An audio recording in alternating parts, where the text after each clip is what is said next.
podcast are solely those of the speakers, guests, and host, and do not in any way represent the thoughts or views or opinions of any other employer, partnership, or sponsor. The material and information in this podcast is for general information purposes only. It should be used at the listener's discretion. Here comes the intro. Skip forward 30 seconds if you want to get right to the episode. This is the Tailboard Talk Podcast, the best health, wellness, and lifestyle resource for the fire service. We're using stories, lessons, and tips from the front lines to give a realistic view of what the job can do to us and how we can make it out alive. I'm Chris Morella, a firefighter since 03, medic since 05, full-time since 08, and promoted to lieutenant in 20. I'm also a personal trainer and strength coach, and I'm here to give you the best information and host the best discussions to make us capable and durable, both on the job and away from it. So grab a heater, steal some fancy creamer from First Shift, and let's go chat. All right. Hey everybody, welcome back. Tailboard Talks Firefighter Podcast. My name's Chris. How are you? Hope your week was good. Had a pretty good week. We got the Vanessa Frost episode out last week. Firefighters aren't athletes or are not athletes. Some really good feedback on that. Thanks for sharing that. Thanks for commenting, sending me messages. I dig it. I hope you like the shirt that was on there. It had the 4th Shift Firefighter thing on the front and then not an athlete on the back. I'm not saying that'll be a shirt eventually, but it doesn't not stand a chance of being one. And with that, the 4th Shift Firefighter thing. So I've been using that more often. In the future, I'm sure I'll do a launch thing, some giveaways, some whatever. I'm going to change the name from 4th Shift Fitness to 4th Shift Firefighter for a few reasons. And I didn't plan on talking about this. Turns out I'm going to. Here we go. First one is, I don't want to keep scaring people away with the word fitness. It's a scary word. Second one, I want to reach a broader audience. And also, we talk about a lot of not fitness stuff on here. Like today, we're talking about getting in trouble and how to not get in more trouble once you get in trouble.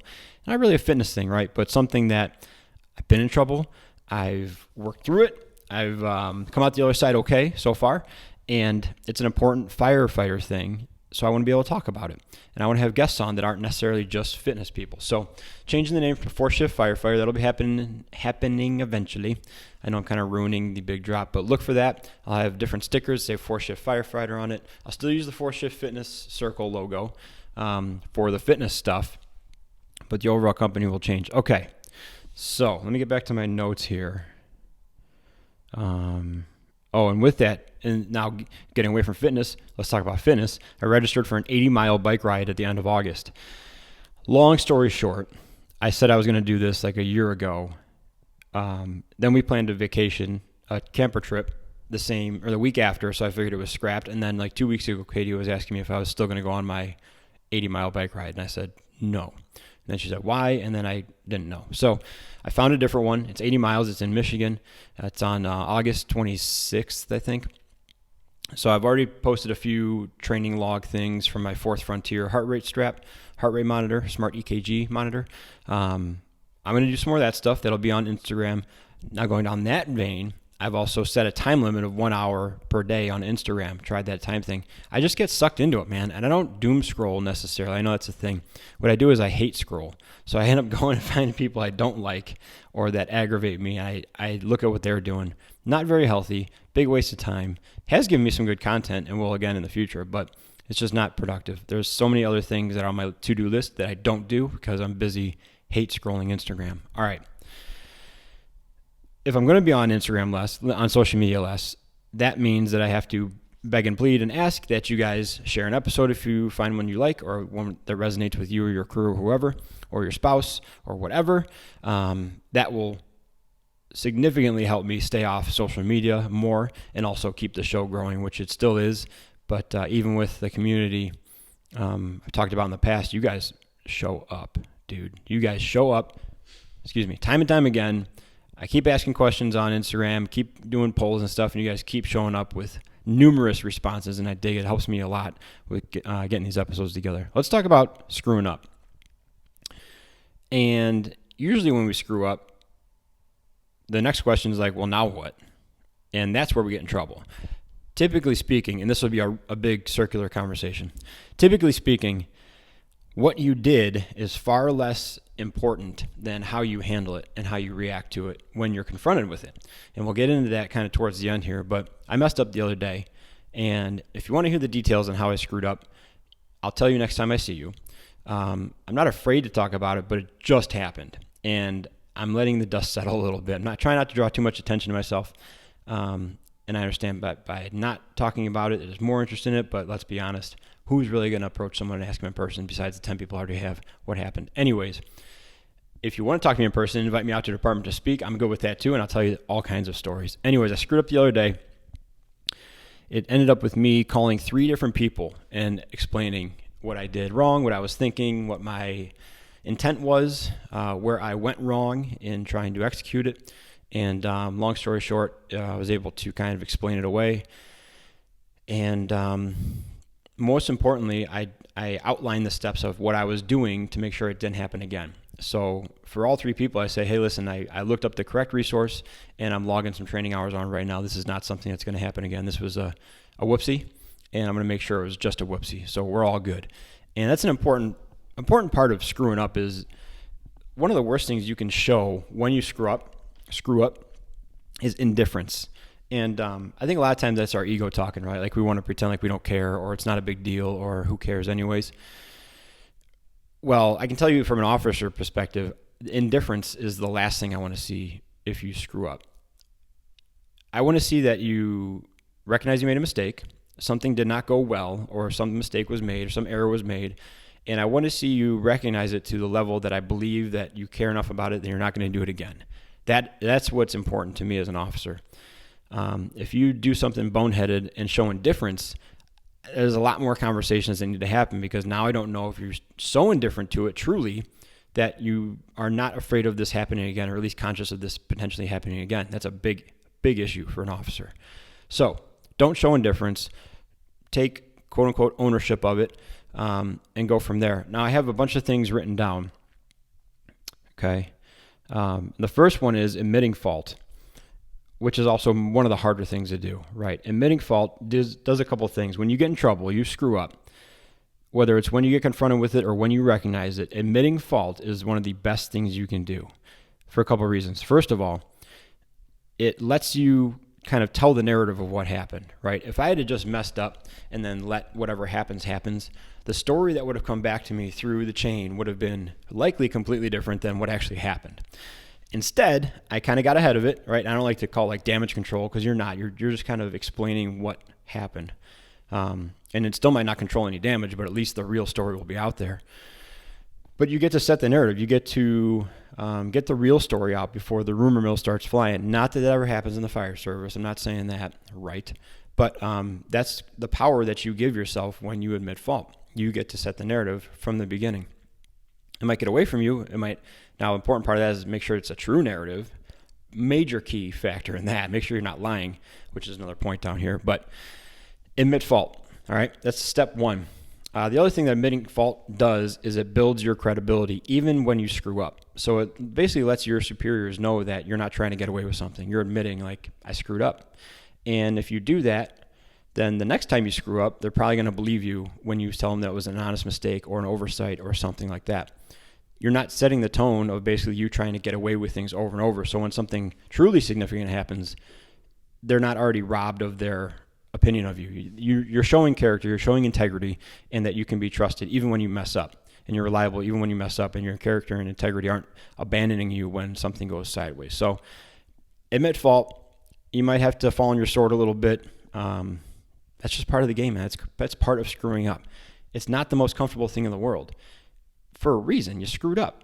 And but I'll tell you that avoiding it or denying it or lying about it, oh man, just makes stuff so much worse. And we'll talk about that in a second. So here's something I tell my guys when I get a new crew member, or I get put in charge of a different crew. First thing I tell them about screwing up is that you tell me right away when you screw up, for a couple of reasons. I've screwed up. And I've been in meetings where you hear about the meeting with the chief where something bad happens and the chief brings out three piles of paper, right? And the first one's a very thin pile, and the second one's a little bit bigger, and the third one is far too thick for your liking. And each pile incrementally gets worse for your career. I've been in that conversation. I've sat in the chair with the chief across from me and the 2 assistant chiefs and my captain and my battalion chief next to me and had that conversation of here's what we believe happened, tell your side of the story. And there was those 3 piles in front of me. Not comfortable. Not a comfortable thing. Don't recommend it. But I know how that feels, and I know how I got through it. And I understand the dynamic of it. I understand what they were trying to do. I understand the roles everyone's playing. So if one of my guys screws up, I can give him that insight. I can at least prepare him for those conversations if it's going down that path, right? Fortunately, not a lot of people have that experience at that level. Fortunately, what they thought happened, I had no part of, and I didn't do, which was found out about 10 hours later, which made for a really stressful day at work. So for about 10 hours, I thought I had the sword dangling over my head, but until they did some more investigating and figured out what actually happened, I was off the hook. Not a good day, but very valuable in terms of experience and information and being able to pass it on to people. So I always tell my guys, if you screw up, just tell me. Tell me. Don't let me find out from someone else. It's only going to let me get ahead of it or help you through it from the get-go, help you not make mistakes early on, which is when a lot of people make mistakes early on. But tell me, okay? The second reason I say tell me is because we do annual evaluations, and I will take whatever you screwed up on and turn that into a positive during your evaluation. If you hit something with the ambulance, if you do something goofy on the fire ground, we're going to identify it, we're going to document it. You might get in trouble for it, but that will come back, and you'll see that again in the year when you haven't done that thing again. And I'll basically write down 100% improvement in this area because we made a boneheaded mistake. We did the education, the training plan, whatever, and it hasn't happened again. 100% improvement. That's an easy high score on your evaluation, but you got to tell me. You got to tell me. We got to be in this thing together, and then we can work through it, okay? So there's a couple things to do when you mess up, okay? First thing to do, and these are like the big 3 things I think of whenever anybody's getting in trouble. First thing to do is tell the truth, regardless of how damaging you think that truth can be. If you screwed up, you screwed up. If you screwed up, tell the truth. Even if you think it's going to result in discipline, some sort of other action, scrutiny, embarrassment, dude, just tell the truth, okay? 3 people now over the past 10 years have lost their jobs that I know because they refused to, in my opinion, tell the truth. Telling the truth early on is the easiest way to make sure that your punishment is more manageable and appropriate than if you string along the administration with a bunch of lies and make them do the work of find out what actually happened, okay? Just tell the truth. That's the advice I was given. So when I sat down at that table and I had 3 piles of paper and the chiefs and everybody there, I had a quick 10 seconds before the chiefs walked in the room. And that's what my battalion chief told me. He said, dude, just tell the truth. If you did something wrong, just fall on your sword. Don't lie. It's only going to make things worse. Just tell the truth. And I didn't do what they thought I did. And I said, okay, what if the truth is I didn't do it? And he goes, you better be right. Just tell the truth.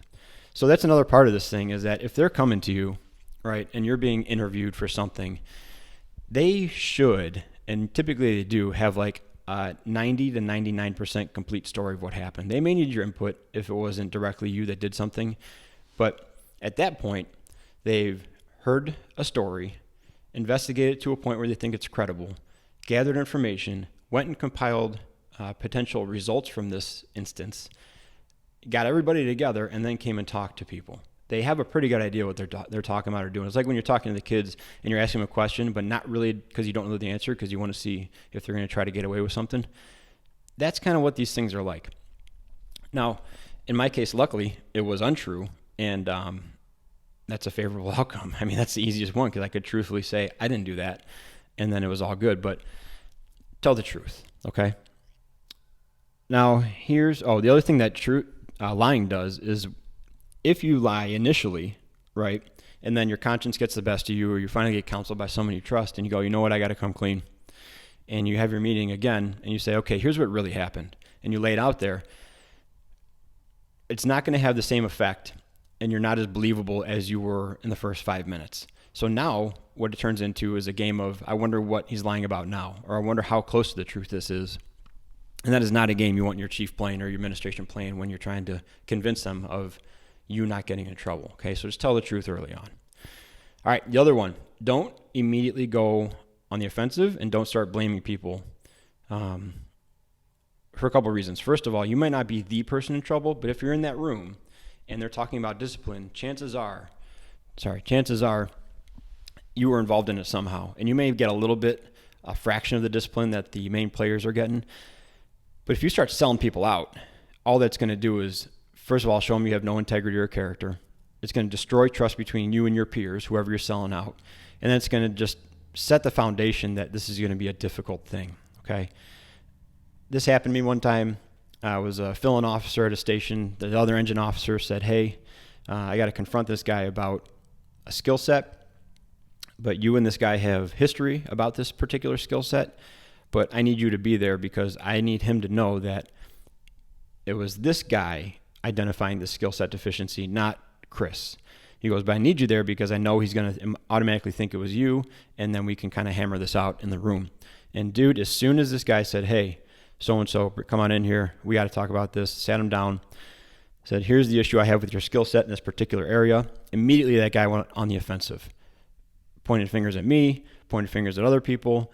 I knew he was out to get me. He's had it in for me for years. And this other engine officer had to be like, that is not the case. I'm noticing this. He's in here because I need everybody to be on the same page that this is a me thing, not a Chris thing.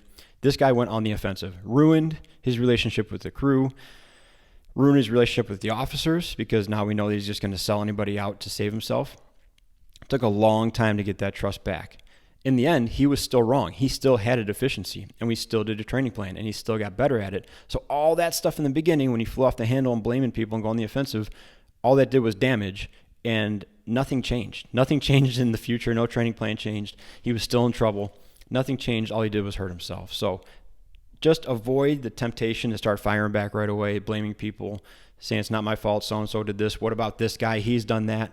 Dude, just stick to what they're asking you, which is the next point. Listen to the question and answer the question. Just listen. Listen to the question, answer the question. When you're done answering a question, stop talking, okay? Now, I got to take a quick second. This is going to be annoying. I got to restart this camera. I'm using a different camera today. It's got a timer limit on it. Let me reset. Hold on. Okay, back here. Listen to the question. All right, listen to what they're asking you. Answer the question that they're asking you, and then stop talking, okay? I've been known to overtalk. Some of the guys I got promoted around are known to overtalk. They feel like because someone's asking them a question, they have to go on the defensive and start explaining something they may not even have done because they're trying to justify it, not get in trouble. It's just a weird thing, right? You start thinking you're guilty, so you start defending yourself right away.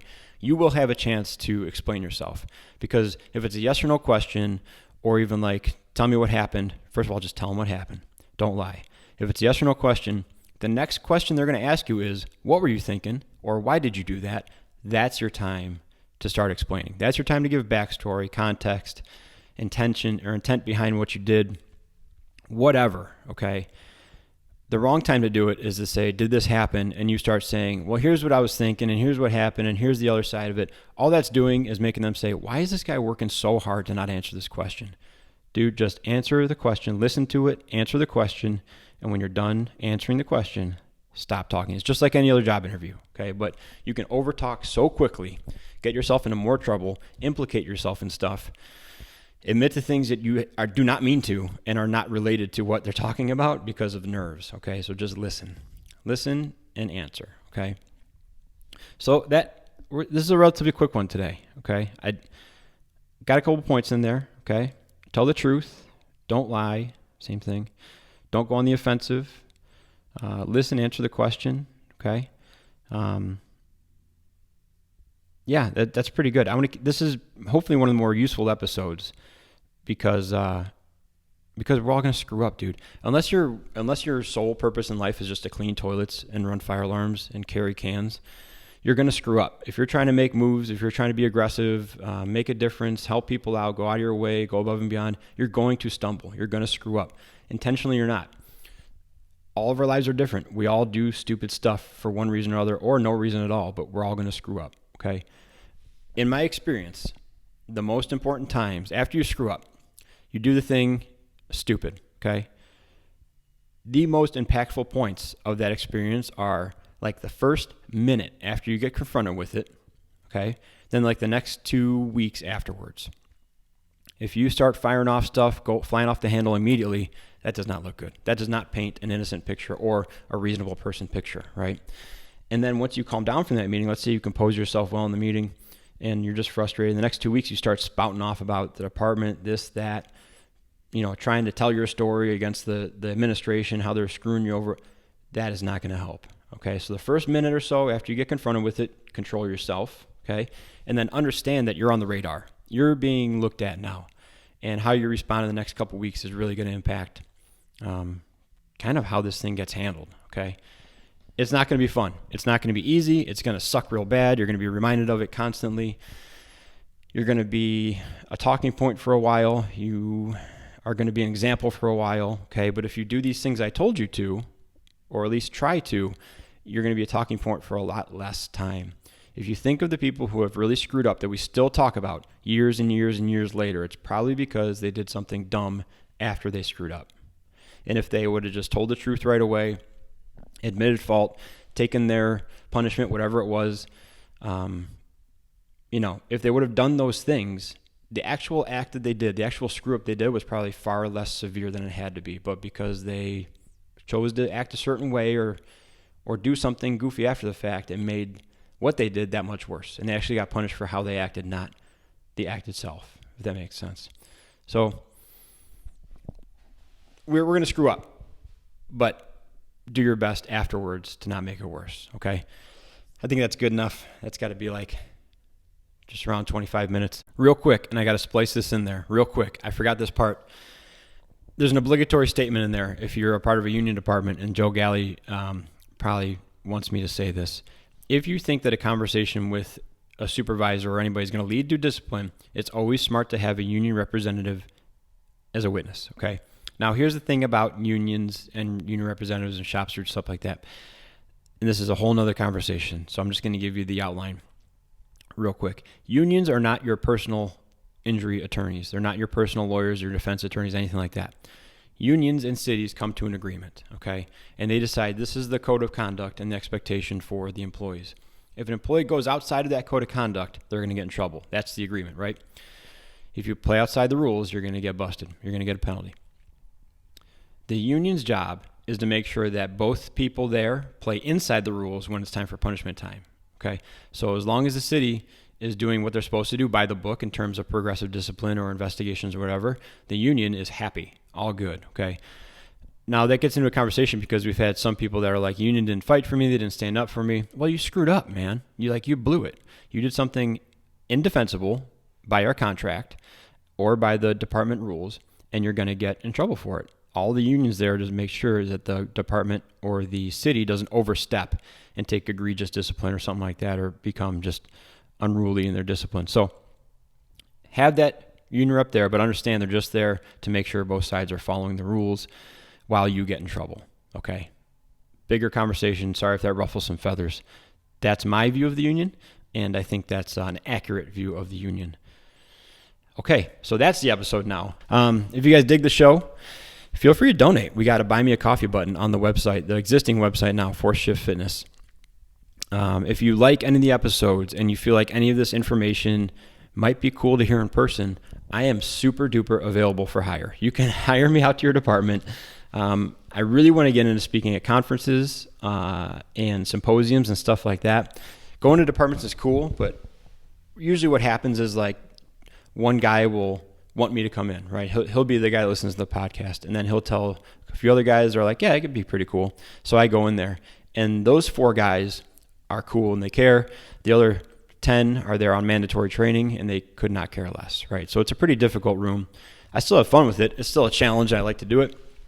But speaking at conferences and symposiums and stuff, everybody chose to be there. They want to hear something directly, and they paid to be there. They're invested in it. It's just a lot easier to talk to, a lot more flowy, a lot looser, which got me in trouble once. But anyways, I'm available for hire. Hire me out. If you guys need training plans and stuff like that, I don't have any standalone plans on the website yet, but you can always reach out and we can talk about digital personal training, or if you're in the Chicagoland area, we can talk about personal training here in the garage. All right. Until next time, guys, thanks for hanging out. Let's all keep working on being toward what am I saying? Let's all keep working towards being more capable and durable, both on shift and away from it, and be a 4-shift firefighter.